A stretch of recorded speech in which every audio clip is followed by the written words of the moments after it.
नमः समय साराय स्वानुभूत्या चकासिते चित्स्वभावाय भावाय सर्वभावान्तरक्षिते वन्दितु सर्वसिद्धे ध्रुवमचलमणोवमं गतिं पत्ते ओक्ष्यामि समय पाहुड मृमो सुध केवली बड़िदम।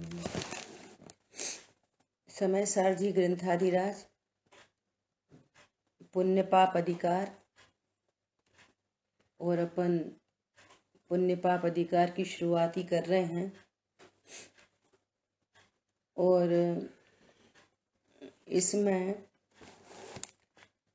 शुभ अशुभ भावों का स्वरूप कह रहे हैं कि ये शुभ अशुभ भाव दो नहीं एक ही हैं। यहाँ पर ये सिद्धि की जा रही है। कल अपन ने गाथा 145 का भावार्थ पढ़ा है ना।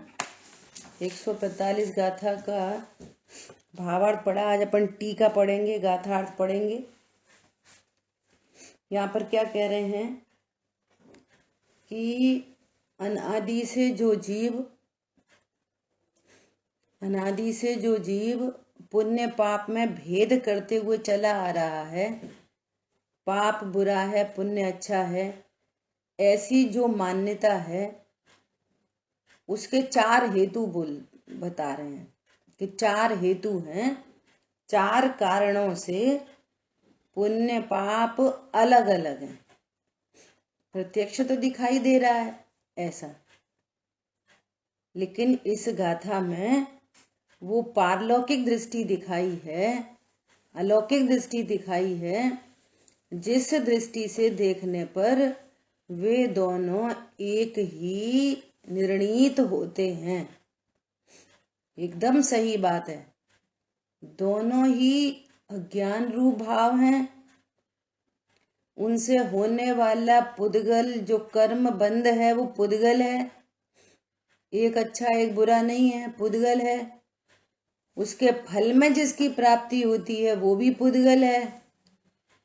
और उसका आश्रय कोई मोक्ष मार्ग कोई बंध मार्ग ऐसा नहीं है। दोनों का आश्रय एक ही है, परद्रव्य, और ये दोनों ही बंध के हेतु हैं, है ना। ये पूरी बात हुई। इसको अपन प्रथमान योग से एकदम ख्याल में लेंगे कि वास्तव में स्वरूप कैसा है ना। देखो, अब शुभाशुभ कर्म के स्वभाव का वर्णन गाथा में करते हैं।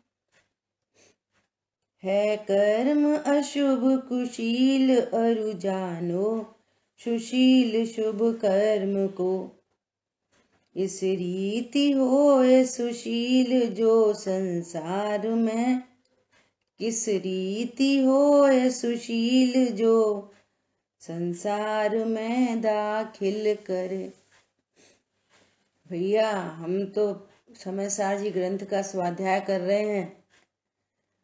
यहाँ तो कुंद आचार्य भगवान, ध्यान से सुनना सब लोग, यहाँ तो कुंद आचार्य भगवान एकत्व विभक्त आत्मा को दिखाने की प्रतिज्ञा कर रहे हैं, और हम भी तैयार हैं उस एकत्व विभक्त आत्मा को देखने के लिए। क्यों देखना चाहते हैं एकत्व विभक्त आत्मा को, क्यों जानना चाहते हैं?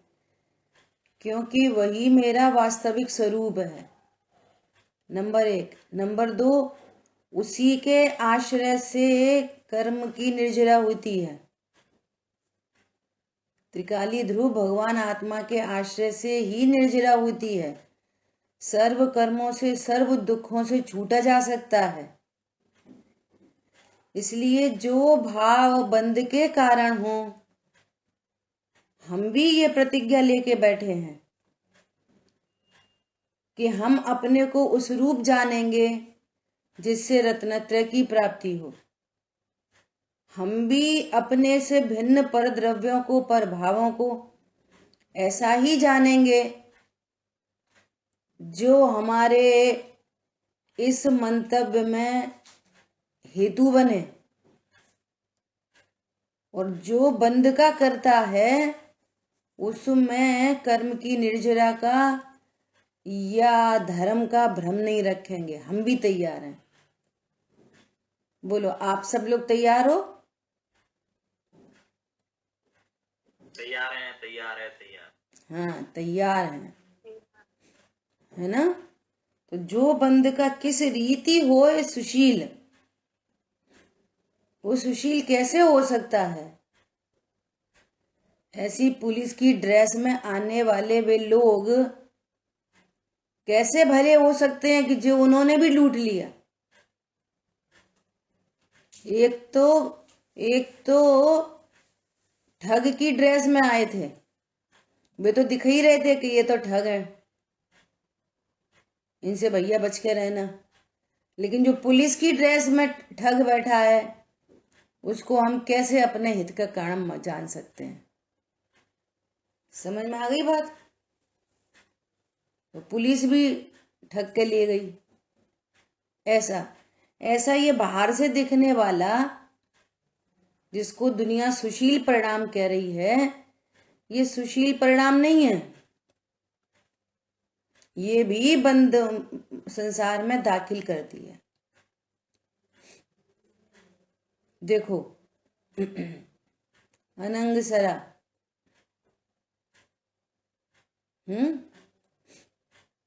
विद्याधर उठा के ले गए बचपन में, और फिर विद्याधर की पत्नी उधर से आ रही तो उसके भय से छोड़ दी जंगल में,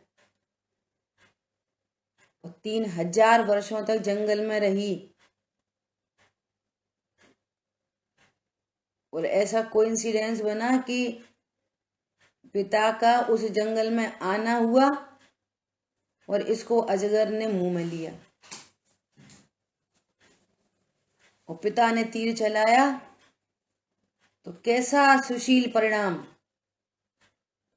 नहीं पिताजी, इसको मारो नहीं, मैंने वैसे भी सल्लेखना ले ली है, मैंने अन्न जल का त्याग कर दिया है, अब मरते ही दिख रहे हैं, कोई बचने का चांस नहीं है, अजगर ने मुंह में ले लिया, तो अब मैंने अन्न जल का त्याग कर दिया और मैं भगवंतों की शरण में जाती हूं, अपनी शरण में नहीं गई। कहाँ गई? भगवंतों की शरण में तो गई, सल्लेखना तो ले ली। इस अजगर को अभयदान दो, लेकिन अपने को अभयदान नहीं दिया। क्या बोल रहे हैं? शुभ भाव उत्पन्न हो रहा है, हिंसा चल रही है परिणति में। राग की उत्पत्ति हिंसा है। कदाचित अजगर को तो अभयदान दे दिया, लेकिन स्वयं को अभयदान नहीं दिया। बाहर से दिखने वाला ऐसा सुशील परिणाम दिखने वाला आपको संसार में ही दाखिल करता है, और मंद कषाय से मर के उस स्वर्ग में देवी हुई। इससे सिद्ध हुआ कि ऐसी मंद कषाय भी संसार में ही दाखिल करती है। इससे कोई मोक्ष मार्ग प्रशस्त नहीं हुआ, 1% भी मोक्ष मार्ग शुरू नहीं हुआ, 1% भी, ऐसे शुभ भाव से।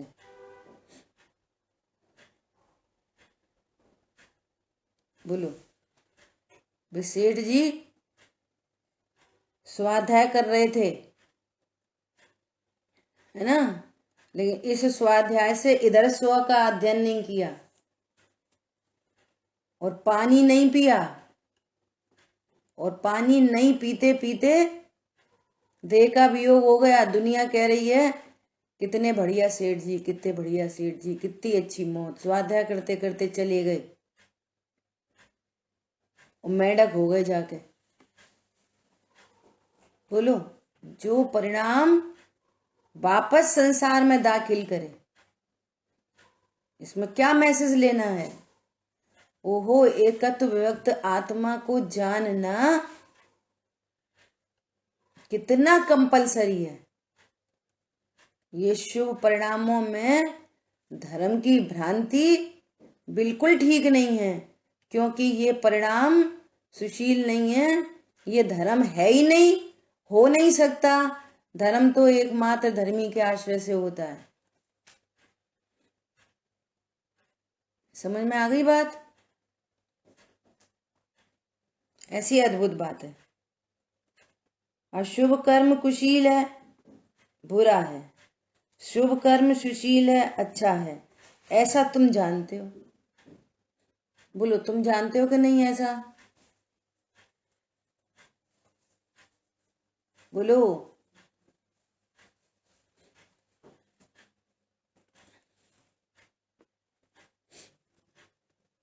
कौन जानता है ऐसा? हैं?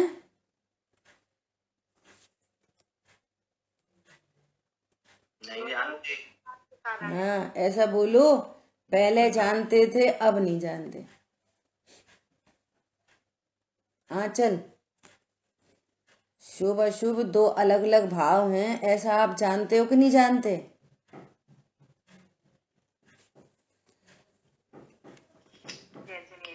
हाँ जी, पहले अलग अलग भाव ही लगते थे, बट अब पता चला कि वो एक ही होते हैं। बहुत बढ़िया। मतलब पाप भी पाप और पाप करता है, और पुण्य भी पाप और पुण्य का वो कर देता है, तो फिर इसीलिए दोनों एक ही समान है।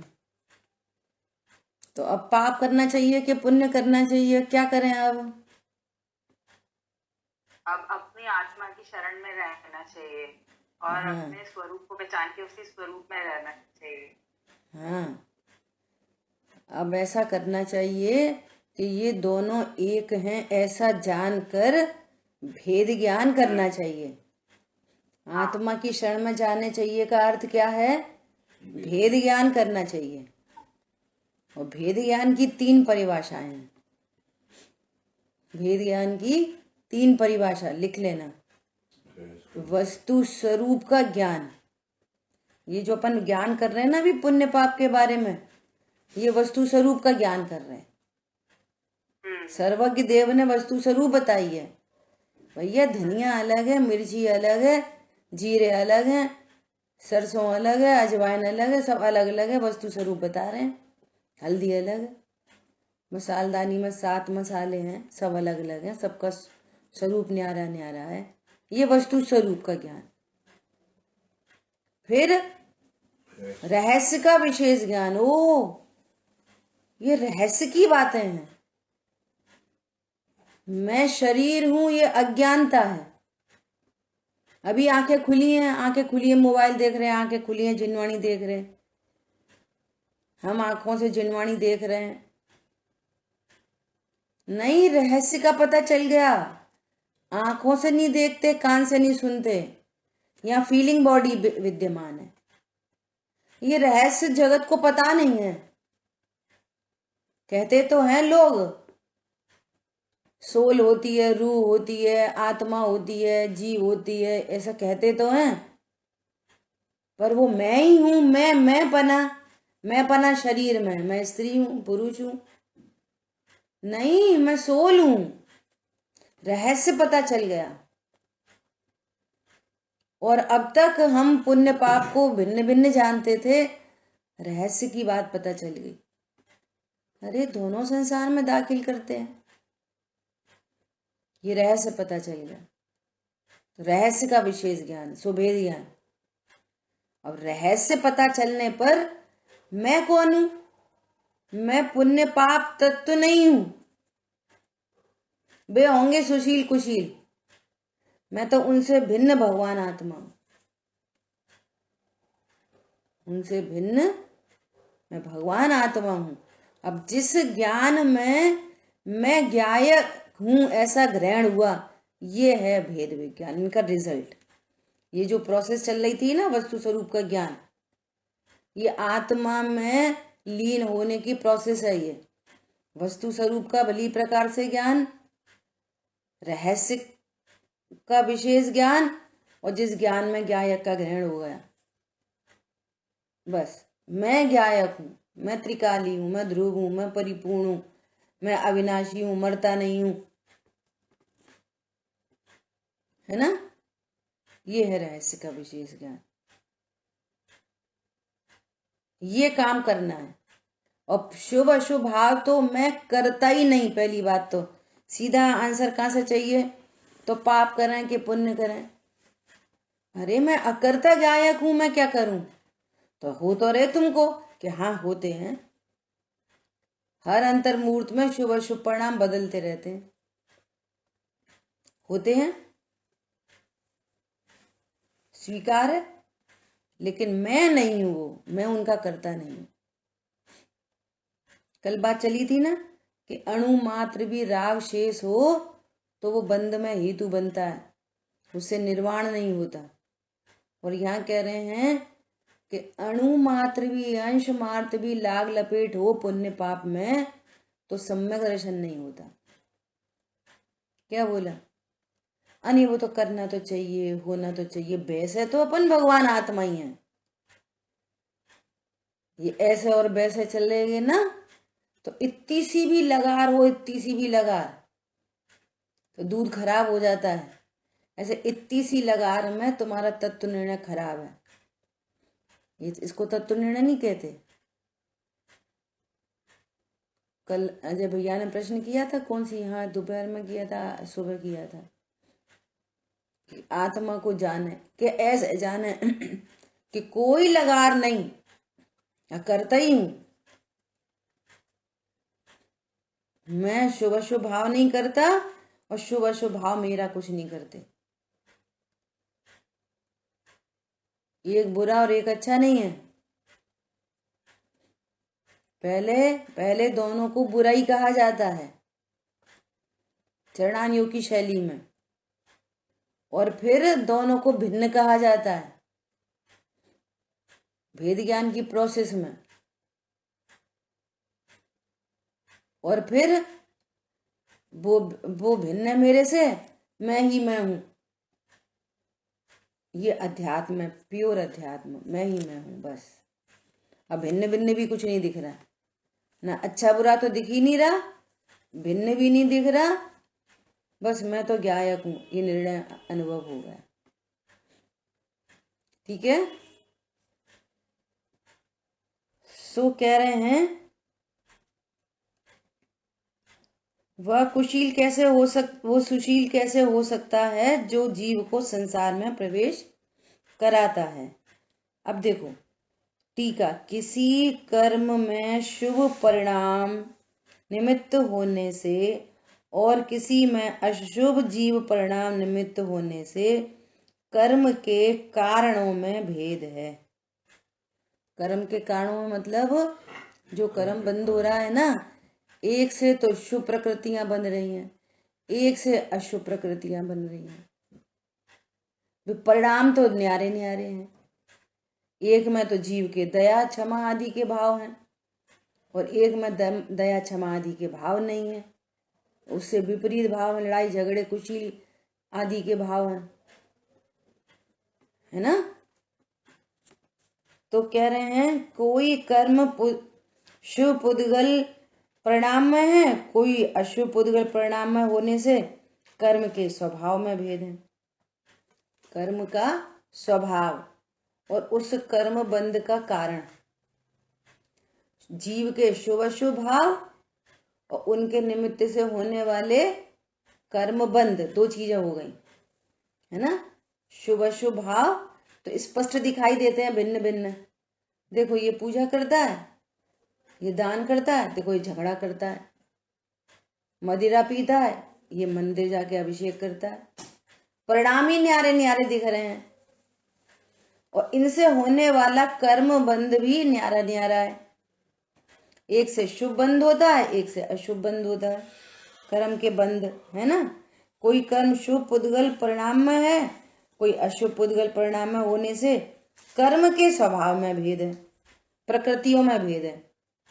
कर्म की प्रकृति, साता प्रकृति असाता प्रकृति, शुभ नाम कर्म अशुभ नाम कर्म, कोई गोरा है कोई सुंदर है, सॉरी कोई काला है ना। ऐसा कोई बीमार रहता है कोई स्वस्थ रहता है। देवशास्त्र गुरु के प्रति विनय बहुमान भक्ति और साता बन रही है, देवशास्त्रु के प्रति अभिनय का भाव, असाता बन रही है। तो इनमें भी भेद दिख रहा है और इनमें भी भेद दिख रहा है। पॉइंट समझना, ठीक है। दो बातें हो गई। किसी कर्म का शुभ फल रूप और किसी का अशुभ फल रूप विपाक होने से कर्म के अनुभव के स्वाद में भेद है। अब इसका जो उदय आएगा, ये प्रकृति न्यारी न्यारी, यहाँ पे भाव न्यारे न्यारे, यहाँ पे प्रकृति न्यारी न्यारी, और यहाँ पर उनका उदय, इनका उदय न्यारा न्यारा। जो यहाँ बात कह दी कि इनके इसके उदय में गाड़ी बंगला मिलेगी, इसके उदय में टूटी साइकिल मिलेगी, उसके उदय में महल मिलेगा, एक के उदय में जंगल मिलेगा। तो इसके फल में अंतर है। ये फल की तरफ से बात हो गई। जीव का परिणाम अलग अलग दिख रहा है, बंधन अलग अलग दिख रहा है, उनका फल अलग अलग दिख रहा है ना। ये दिख रहा है, ये भेद दृष्टि से, लौकिक व्यवहार दृष्टि से। अभी सुनते चलना।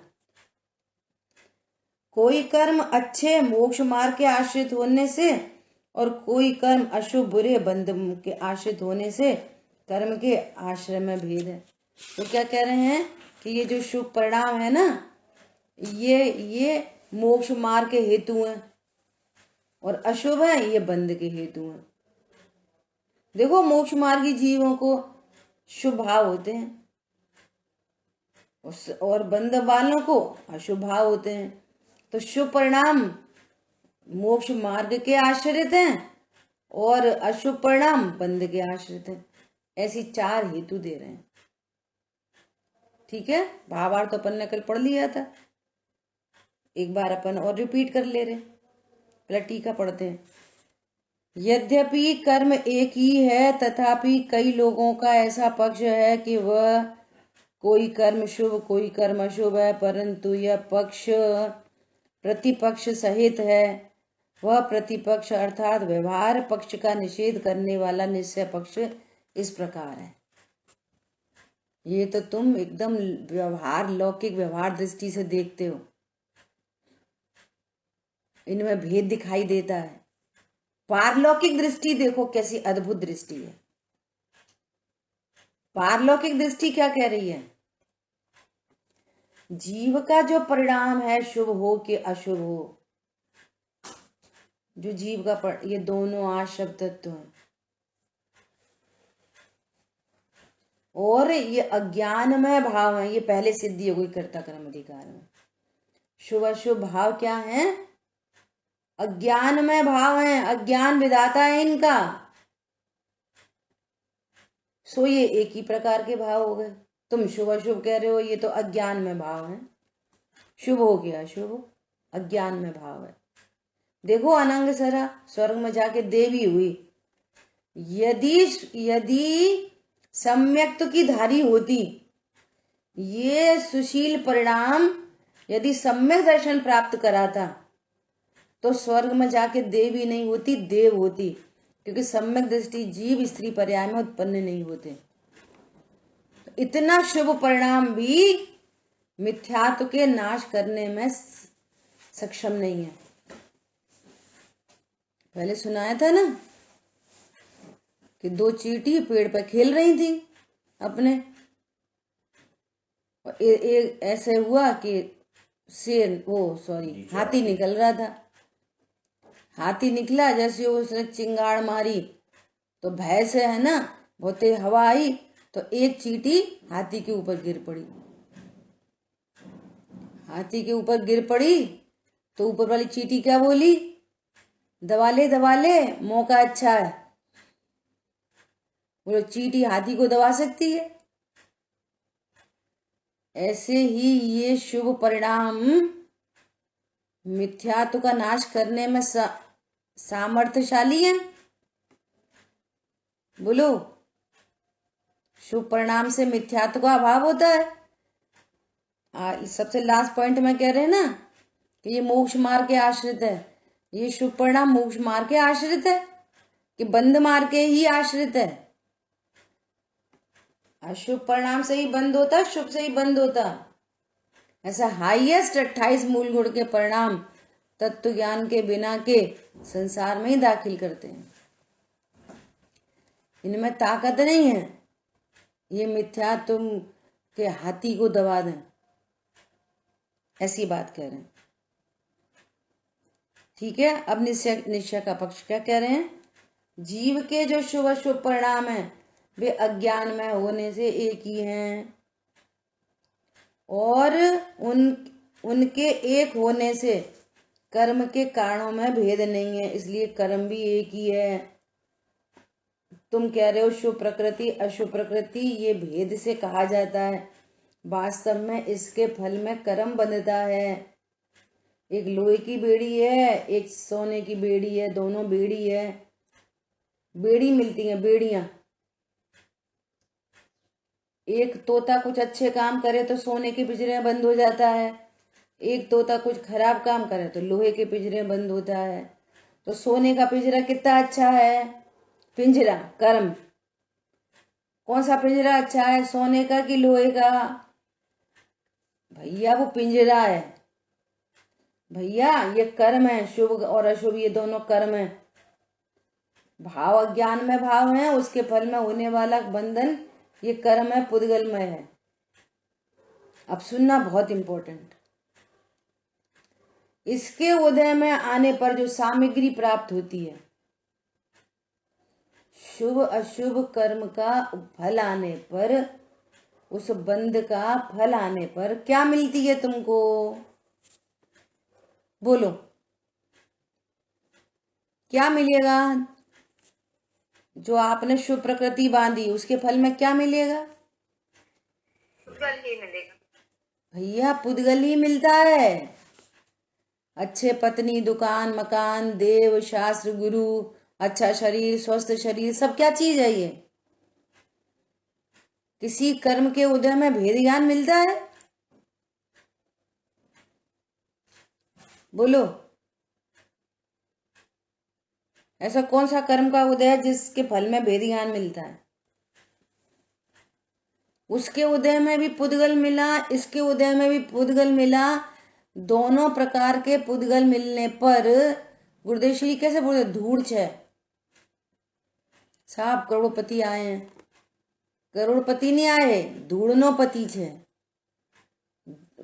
करोड़ रुपया क्या है? डस्ट पार्टिकल है, तो ये डस्ट का पति है। ये सोफा, गाड़ी, बंगला, बेड, मोबाइल, जिनवाणी, सब क्या है? मेड ऑफ पुद्गल। बहुत, एक के पास ज्यादा पुद्गल का ढेर है, इस एक के पास कम पुद्गल का ढेर है। अभी अपन ऑथेंटिक करेंगे इस बात को, वर्तमान युग से होगी ऑथेंटिक। उसके उदय में क्या मिलता है? पुद्गल ही तो मिलता है। तो भेद क्या है फिर उसके? एक को ज्यादा पुद्गल मिल गया, एक को कम मिल गया, लेकिन किसी के फल में जीव तो नहीं मिला, तत्व ज्ञान तो नहीं मिला। नहीं नहीं, बहु पुण्य उदय में मायो, प्रभु तुमरो दर्शन पायो। देवशाह गुरु मिलते हैं ना पुण्य के उदय में, कि भैया देवशाह गुरु तो मिलते हैं। ये जो अभी अपन सब बैठे हैं तो कहेंगे पुण्य के उदय में देवशाह गुरु मिल गए और स्वाध्याय कर रहे हैं। ये पुण्य के उदय में स्वाध्याय कर रहे हैं, तो ये पुण्य का उदय हुआ ना, और पाप का उदय वो तो टीवी देखते, तो इसको पुण्य का उदय कहे ना इसको। तो कह रहे हैं कि भैया देवशाह गुरु मिल जाएंगे पुण्य के उदय में, साक्षात समय क्षण मिल जाएगा पुण्य के उदय में, परंतु भेद ज्ञान तो तुम्हारा ज्ञान करेगा, वो समय क्षण भेद ज्ञान नहीं करा देगा। ऐसे लोग बोलते हैं, साक्षात सुनने की बात ही अलग है,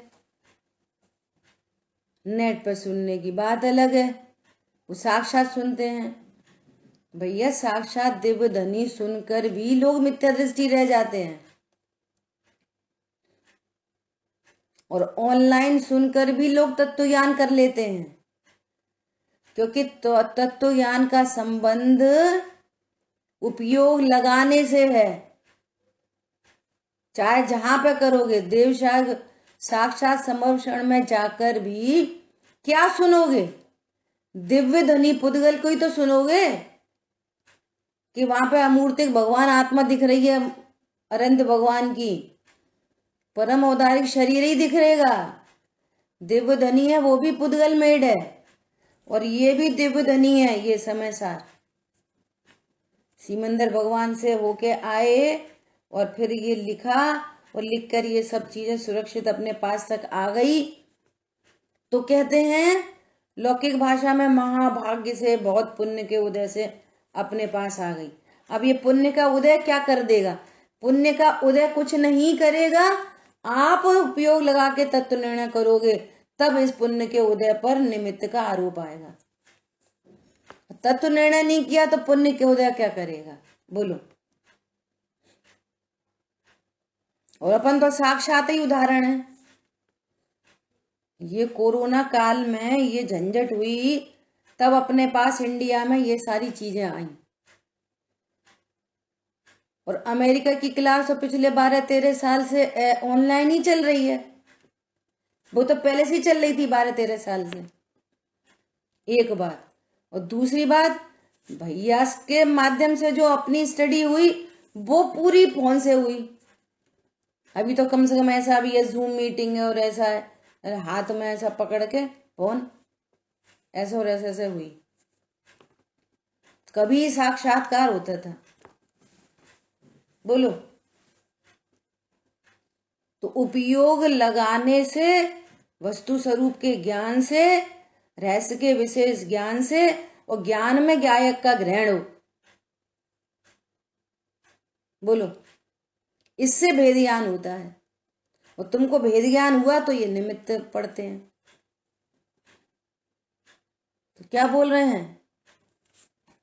ये वाली बात सत्य है। पूर्व में पुण्य बंध की हो तो पुण्य बंध के फल में देवशास्त्र गुरु मिलते हैं, लेकिन देवशास्त्र गुरु तुम्हारा उपयोग नहीं लगवाते। अरे बात समझ में। अब उपादान से बात करो कि ये पुण्य पाप की कहानी तो ऐसी है कि उपादान हो रत्नत्र रूपणमन होने का तो निमित्त स्वर्ग से आते हैं। रिद्धिधारी मुनिराज चले आए, 2 आसमान से उतर के आते हैं निमित्त। पुण्य का उदय छप्पर फाड़ के टूट के गिरता है, उपादान हो तब। समझ में आ रही है बात? सो कह रहे हैं उनके फल में भी कोई भेद नहीं है। उसके फल में पुद्गल मिलता है, एक को ज्यादा एक को कम। कोई उसके फल में तत्व ज्ञान नहीं मिलता। ज्ञान तो तुम्हारी पर्याय है। अरे समझ में आ रही है कि नहीं आ रही? आ रही है। और क्या बोल रहे हैं? अब चौथा पॉइंट क्या बोल रहे हैं कि दोनों ही बंध के आश्रित हैं। एक मोक्ष मार्ग के आश्रित और एक बंध मार्ग के आश्रित नहीं है। दोनों ही बंध के आश्रित है। दोनों का आश्रय एक ही है।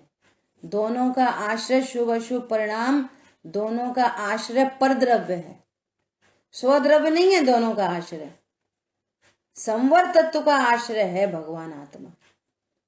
आश्रय बंध का आश्रय भगवान आत्मा नहीं। आश्रय बंध का आश्रय तो परद्रव्य ही होता है। सो तुम ऐसा मत कहो कि शुभ परिणाम मोक्ष मार्ग का आश्रय भूत है और वो बंध मार्ग के आश्रय भूत है। नहीं, ये आपकी सोच गलत है। हमारी बात समझ में?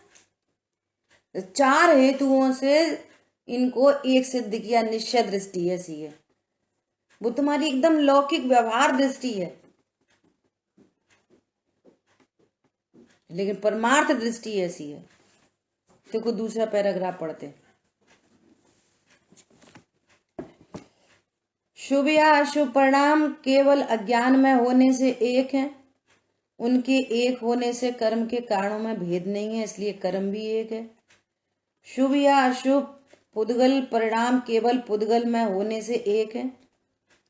उनके एक होने से कर्म के स्वभाव में भेद नहीं, इसलिए कर्म भी एक है, पिंजरा एक ही जैसा है। ठीक है। शुभ या अशुभ फल रूप होने वाला विपाक केवल पुद्गल में होने से एक है। उसके एक होने से कर्म के अनुभव के स्वाद में भेद नहीं है, इसलिए कर्म भी एक है। शुभ अच्छे मोक्ष मार्ग केवल जीव में है और अशुभ बुरे बंध मार्ग केवल पुद्गल में है, इसलिए वे अनेक भिन्न भिन्न दो हैं और उनके अनेक होने पर भी कर्म केवल पुद्गल में बंध मार्ग होने के ही आश्रित होने से कर्म के आश्रय में भेद नहीं है, इसलिए कर्म एक ही है।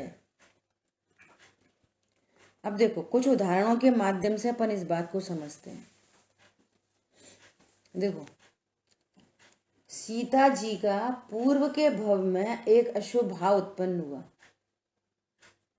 क्या अशुभ भाव पर उत्पन्न हुआ कि उन्होंने आरिका और मुनिराज को शंका से देखा। वे तत्व चर्चा कर रहे थे और उनको ऐसा लगा, देख ये कैसी बातें कर रहे हैं दोनों, ऐसा भाव उत्पन्न हुआ। तो ये कैसा भाव है? अशुभ भाव। कैसा भाव है? अशुभ भाव है। अशुभ भाव। अशुभ भाव के फल में कर्म बंधा, तो कह रहे हैं कि अशुभ कर्म बंध गया, कर्म का बंधन हो गया।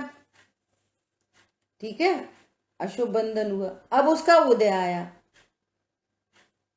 तो उदय आने से पूर्व पूरी घटना घटित हो गई रावण वाली। और रावण है ना, जीत कर उनको घर भी ले आए, सब सही। हाँ, सीता जी को जीत कर घर ले आए रामचंद्र जी। ठीक है। अब ये पूर्व में जो अशुभ कर्म बंधा था, यही मैटर चल रहा है ना। क्या मैटर चल रहा है? वे अशुभ परिणाम नहीं आ रहे हैं, ऐसा कह रहे हैं, उनका बंध नहीं आ रहा है, ऐसा कह रहे हैं, उनका उदय नहीं आ रहा है। अब उनका उदय आया। उदय आया तो फिर उनके ऊपर शंका की गई। क्या शंका की गई? कि नहीं भैया, तुम इतने दिन रावण के घर रह के आई हो, ऐसे तो व्यभिचार फैल जाएगा। अब हमको पाप तो व्यभिचार दिख रहा है, सारी दुनिया कह रही है पाप व्यभिचार है, व्यभिचार फैल जाएगा, सो भैया मत करो व्यभिचार। तो अब व्यभिचार नहीं करें, सब शांति से अच्छे से बिना कुशील के सब माँ पर स्त्रियों को जो बड़ी हैं उनको माता के समान देखें, छोटी हैं उनको बहन के समान देखें और छोटी है पुत्री के समान देखें, तो तुम सुखी हो जाओगे क्या? ये ज्ञान तो किया नहीं आपने। कोई नहीं कहता कि कोई है ना ऐसा बाहर में ऐसा उठना बैठना अच्छा बिल्कुल और एकदम सुशील दिखाई दे, सब दिखाई दे। कोई नहीं कहता कि भाई तुम क्या कर रहे हो, तुमने इतने समय हो गया भाई ध्यान नहीं किया। ये कुशील से भी बड़ा मिथ्या तो कुशील को लेके तुम जिंदगी जी रहे हो। सारी दुनिया उसको अच्छा इसको बुरा मान रही है। बोलो, कोई नहीं कह रहा ये क्या कर रहे हो, ये क्या पूजा पाठ व्रत नियम संयम में बस अपने को जान लिया कि नहीं जान लिया? हाँ, हम जानते हैं, हम स्त्री हैं, हम पुरुष हैं, हमारा बंगला है, गाड़ी है, स्वाध्याय करते हैं। देखो हमारा स्वाध्याय भवन, रात में एक बूंद पानी नहीं पी हमने कभी। तो कह रहे हैं कि भैया तुम ऐसे अहंकार से दग्ध क्यों हो रहे हो? ये अहंकार दिलाता है। ठीक है। अब यहाँ उनको उदय आया तो फिर उनके ऊपर शंका की गई, तो कहेंगे पाप के उदय में शंका की गई। ये पाप भाव था, पाप कर्म बंधा, उसका फल आया, उनके ऊपर भी शंका की गई। अब रामचंद्र जी ने बोले कि भैया इनको छुड़वा दो, तो उसके फल में क्या मिला? जंगल। पहले कहाँ थी? महल में। अब क्या आ गई? जंगल में। तो महल क्या था? बोलो, महल की सुख सुविधाएं जिसको पुण्य का उदय कह रहे हैं, वो क्या था? वो जंगल क्या है? कल्पना करो। अब ये समान दृष्टि जिसकी होती है, ये शुभ अशुभ परिणाम को समान, इनके बंध को समान, इनके उदय को समान, तो उनको पुण्य पाप की पकड़ छूट जाती है। इसीलिए वो सीता जी जो तत्वज्ञानी थी, जो सीता जी, उन्हें कोई फर्क नहीं पड़ा। क्यों नहीं पड़ा? मैं भगवान आत्मा हूं। भगवान आत्मा हूं, इसका अर्थ है मैं स्त्री नहीं हूं। इसका अर्थ है कि मेरा कोई पति नहीं है। इसका अर्थ है कि महल, एक पुद्गल परमाणु मेरा नहीं होता, मेरा कोई महल वहल नहीं था। इसका अर्थ ये है कि अंतरंग में स्वयं ही सम्यक दर्शन, सम्यक ज्ञान, सम्यक चारित्र का सुख परिणति स्वयं में ही थी। सॉफ्टवेयर बन चुका था और एक आनंद धारा चल रही थी। तो पूर्व में ही यह निर्णय अनुभव था कि महल सुख का कारण नहीं है, ये तो सब पुद्गल मटीरियल है। पुद्गल मटीरियल क्या मुझे सुख करेगा? बोलो, कोई पुद्गल मटीरियल मुझे सुखी करता है तो ऐसा तो भ्रम उन्हें था ही नहीं। तो महल सुख का कारण नहीं है तो जंगल दुख का कारण नहीं है। ये तो कर्म के फल का कार्य है। सो ये सब पुद्गल में है और पुद्गल तो कोई सुख का कारण नहीं है। तो वो किसी को ऐसा भिन्न भिन्न नहीं देख रही थी। और अब दुनिया क्या कहती है? ऐसा थोड़ी, रामचंद्र जी को ऐसा नहीं करना चाहिए था। वो कहती हैं कि कर्म का उदय आया है, रामचंद्र जी से बुलवा रहा है, रामचंद्र जी तो निर्दोष गायक हैं, इसलिए रामचंद्र जी के ऊपर कोई शंका नहीं। ये तत्व ज्ञान में देखो ऐसा होता है। और आज की लड़की हो तो क्या करेगी? तत्व ज्ञान से रहित। आज की लड़की मतलब तत्व ज्ञान से रहित क्या करेगी? ऐसे कैसे निकाल दोगे आप? बोलो। सफाई देने का भाव नहीं आया। क्यों सफाई देने का भाव नहीं आया? वस्तु स्वरूप का ज्ञान था।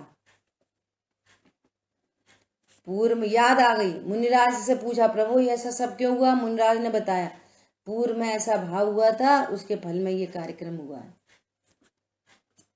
बोलो। तो वस्तु स्वरूप का ज्ञान, रहस्य का विशेष ज्ञान, वो ज्ञान में ज्ञायक ग्रहण था। वो शांति धारा, अनंतानुबंधी के अभाव रूप शांति धारा चल ही रही थी। जंगल में भी शांति धारा चल रही थी। जंगल में दुखी नहीं हुई कि काय को हुई, शांति धारा चल रही थी। क्यों? जंगल दुख का कारण नहीं और महल सुख का कारण नहीं। देखो, वो कैकई को, जो निगेटिव एटीट्यूड वाले लोग होते हैं, है ना, कैकई सरी के, तो इतना बड़ा महल में कहाँ सुखी थी? इसकी उससे क्या, उसकी उससे क्या, उसकी उससे क्या, उसकी इससे क्या, इनसे वरदान ले लो, इनसे बदला निकालो।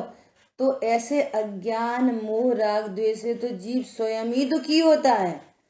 वो इतना भारी परिकर, इतना पुद्गल मटीरियल इकट्ठा, सुंदर सुंदर गाड़ी बंगले, दुकान मकान, सोफा, सब इतने नौकर चाकर कहाँ सुखी कर रहे हैं?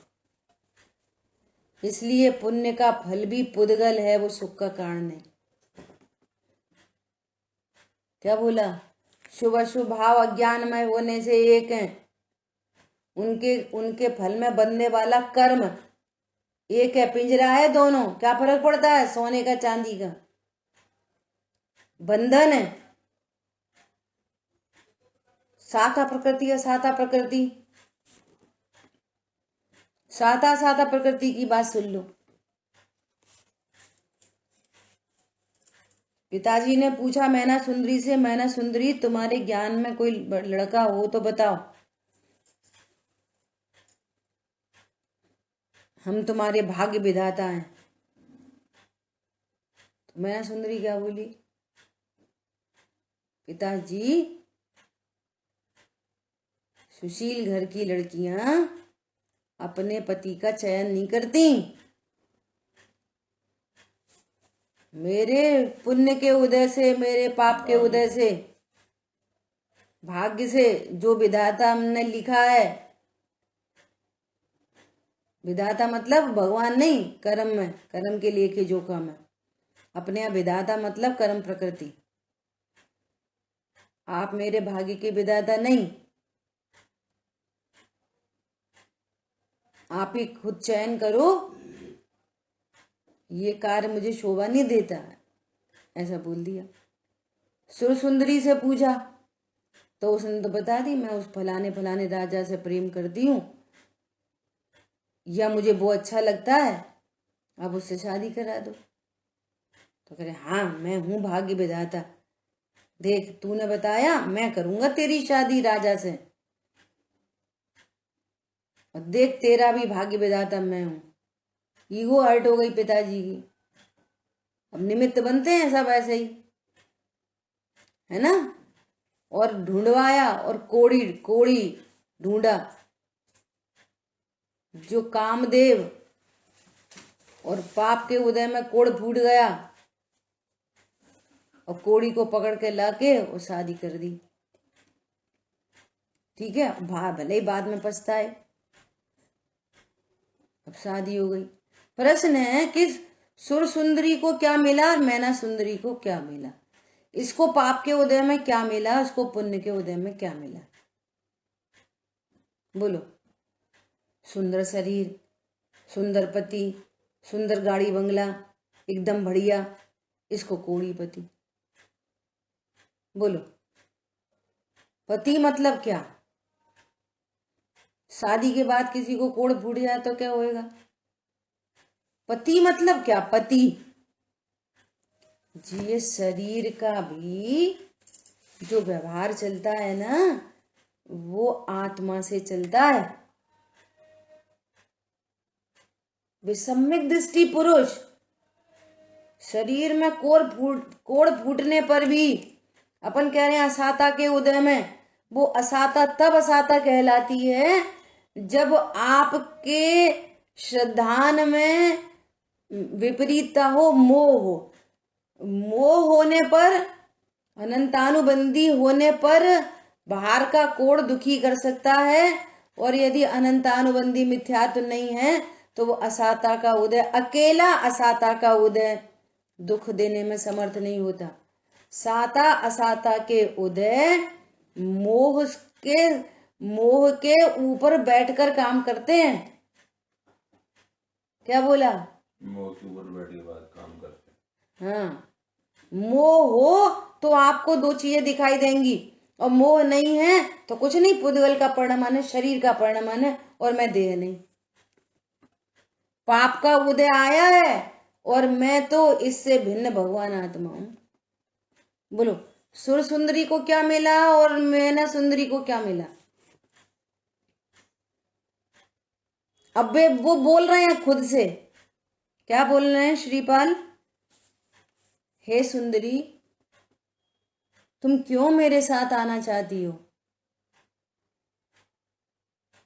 मैं तो स्वयं ही जंगल छोड़, वो महल छोड़ के जंगल में आ गया। अभी लॉजिक तो बहुत सारे निकलते हैं। बोलो, वो स्वयं राजा है ना, और वो अपना इलाज नहीं करा पा रहे थे, महल को छोड़ के जंगल में आने की क्या जरूरत पड़ी? बोलो, असाता के उदय में देह में परिणमन हुआ है, मेरे में नहीं। इस असाता के उदय से मैं दुखी नहीं हो रहा, और सहज ही साता होगी तो ये अपने आप पूरा सही हो जाएगा। तो अन्याय अनीति अवक्ष नहीं करना, अपना ये समय शक्ति बाहर लगाएं, इस समय शक्ति को जंगल में जाकर आत्म साधना करेंगे। और उनके भी ये पूर्वकृत कर्म का उदय था, लेकिन वो उदय, पाप का उदय दुखी तब करता है जब मिथ्यात होता है। क्या बोला? और पुण्य का उदय वो तब सुख जैसा लगता है जब मिथ्यात होता है। सम्यक दृष्टि जीवों को अंतरंग में अनंतानुबंधी के अभाव की जो वीतराग धारा चल रही है, आनंद धारा, उस आनंद धारा से पता चलता है कि बाहर का जो पूरा लग्जरी है ये कोई सुख की हेतु नहीं है। बोलो कितनी कहानी हुई सारी की सारी। और फिर वो कोढ़ दूर हो गया, फिर सर्वांग सुंदर कामदेव वे, और फिर वो सब कितनी सारी कहानी हुई। बोलो तो सुर सुंदरी को क्या मिला? पाप पुण्य के उदय में। और मैना सुंदरी को क्या मिला? पाप के उदय में। कुछ नहीं, वो स्वीकार कर रही है, हे आर्यपुत्र, मैंने आपको स्वीकार किया, मेरे पिताजी की आज्ञा है कि मैं आपको अपना पति स्वीकार करूं। देह तो क्या है, वो भी कह रही है, वो उनको समझा रही है। क्या कह रही है? देह कोड़ में फूटा है, आप में नहीं। मैंने आपको स्वीकार किया है, मात्र देह को नहीं। समझ में आ रही है बात? क्या कर लिया पाप के उदय ने, और क्या करता है पुण्य का उदय। अद्भुत बातें हैं ये चमत्कारी तत्व है भगवान आत्मा। अब देखो चरणानियों की शैली में कहा जाता है क्या, जिस स्थान पर जिस जगह पर ये शुद्धात्मा के स्वरूप को कहा जाए और तुम्हें खुद ही शुद्धात्मा के स्वरूप को पता नहीं है, उस स्थान से आप दूरी रखते हो तो आपकी योग्यता भली नहीं है। इसलिए प्रेरणा दी जाती है कि भैया पूजा करो, पाठ करो, मंदिर आओ, रात्रि भोजन नहीं करो, उधर से प्रेरणा दी जाती है। साधर्मियों के साथ में रहो। क्यों प्रेरणा दी जाती है साधर्मी के साथ रहने की? क्यों? आराधकों के संग से आराधना सोती नहीं। एक दूसरे के आराधक जीवों को देखते हैं तो फिर अपने को उत्साह बना रहता है, अदलते बदलते रहते हैं। निवृत्ति की भावना लेके कुछ महान पुरुषों के पास जाते हैं तो वहां से चार्ज अप होके आते हैं। इसलिए चरणानियों की शैली में। लेकिन तुम वो पर्टिकुलर स्थान पर जाकर, क्षेत्र पे जाकर तुम्हें कुछ होएगा, ऐसा नहीं होने वाला। उपयोग आप लगाओगे, विनय आपकी होगी, भगवान आपका होगा, श्रद्धान आपका होगा, चारित्र आपका होएगा। वो आपकी पर्या है, आपसे उत्पन्न होएगी, परद्रव्य से नहीं आती। लेकिन ये पूरा ये सराउंडिंग, इसकी पूरी सराउंडिंग ऐसी होगी, तो इसलिए वहां भेजा जाता है। इतना पर्पज है। हरी बात समझ में? इससे क्या अर्थ निकलता है कि शुभ अशुभ परिणाम एक हैं। ये रहस्य पता चल गया इन चार हेतुओं से। और मैं इससे भिन्न भगवान आत्मा। यहां पे बात खत्म नहीं हुई। मैं इनका कर्ता नहीं, मैं अकर्ता ज्ञायक हूं। उत्पन्न होते हुए पाप परिणाम में दीनता नहीं, और उत्पन्न होते हुए शुभ परिणाम में घमंड नहीं। सो ये राग द्वेष मिट गए पुण्य पाप के बारे में। पुण्य पाप के बारे में राग द्वेष मिट गए। जैसे हम दो साड़ियों को देखकर, अरे ये बेकार है, ये अच्छी है, दो साड़ी को देखकर हम राग द्वेष उत्पन्न करते हैं या होते हैं, ऐसा बोलो। ऐसे ही दो परिणाम को देखकर राग द्वेष उत्पन्न हो रहे हैं। सो राग द्वेष की श्रृंखला मिटाई जा रही है। समझ में आ रही है बात? वो वाली गोष्ठी बहुत अच्छी थी, अब की बार ज्यादा मजे नहीं आए। तो तुम दो गोष्ठियों को देखकर, एक गोष्ठी अच्छी एक गोष्ठी बुरी, हर चीज में राग द्वेष राग द्वेष राग द्वेष। तो तुमको शुभ अशुभ परिणाम में भी जो राग द्वेष चलता है, पाप से द्वेष और पुण्य से राग, ये दोनों एक हैं। सो राग द्वेष मिट गए। और इनसे भिन्न मैं भगवान आत्मा हूं। बोलो पुण्य पाप तो एक है, उनमें राग द्वेष नहीं करनी चाहिए। तो अब पुण्य पाप अच्छे हैं कि वीतरागता अच्छी है? बोलो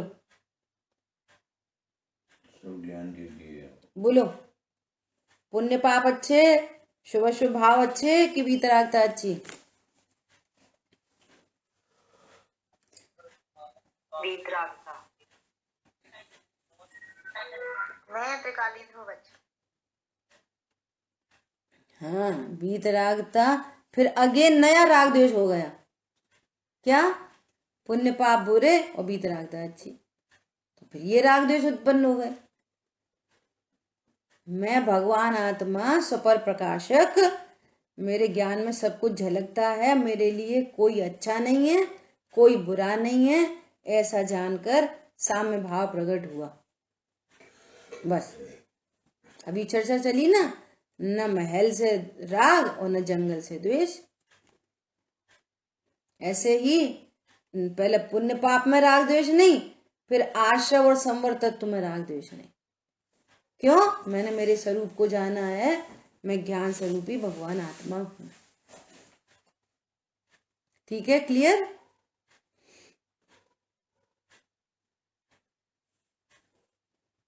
बोलिए। कल अपन ने राय श्रेणिक का उदाहरण ले लिया था। वर्तमान में आप नरक जा रहे हो, भविष्य में तीर्थंकर बनोगे। तो तीर्थंकर कर्म प्रकृति है ना, कर्म प्रकृति पुद्गल है, और उसके फल में मिलने वाला, कर्म प्रकृति के फल में मिलने वाला भी पुद्गल है। गुरुदेव श्री क्या कहते थे कि भैया ये ऐसा परिणाम जिससे तीर्थंकर प्रकृति बंधे, वो भी बंध का कारण होने से हे है। बोलो, वो भी मुझ त्रिकाली ध्रुव भगवान आत्मा से भिन्न है।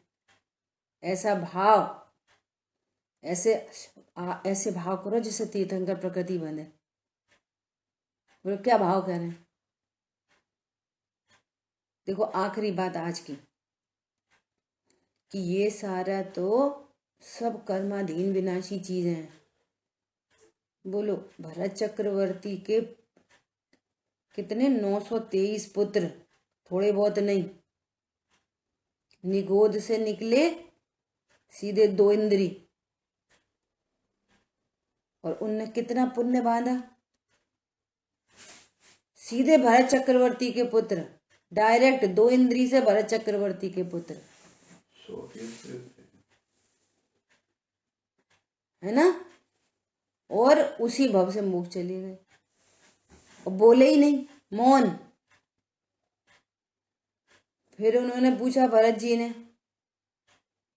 जब आदिनाथ भगवान की दिव्य ध्वनि खिर रही थी, हे प्रभु ये पुत्र बोलते क्यों नहीं? तो दिव्य ध्वनि में आया कि जी एक ही बार बोलेंगे बस, हे पिताजी मुझे जैनेश्वरी दीक्षा चाहिए। बस, ये पुण्य पाप का खेल ऐसा है। ये तो होते हैं, ये तो मनुष्य गति के सापेक्ष ये सब चर्चा है इतनी। हिंसा, झूठ, चोरी, कुशील, परिग्रह, इसलिए अपन बार बार कहते हैं, हिंसा, झूठ, चोरी, कुशील, परिग्रह की जो चर्चा आगम में है, जिनागम में एकदम स्थूलता से पराश्रित चर्चा है पूरी। ये परिणाम है जीव के अमूर्तिक। चोरी जीव का अमूर्तिक परिणाम है, कुशील जीव का अमूर्तिक परिणाम है। ऐसे अमूर्तिक परिणाम अज्ञानी जीवों को होते ही हैं। 1 इंद्री, 2 इंद्री, 3 इंद्री सबको हो रहे हैं।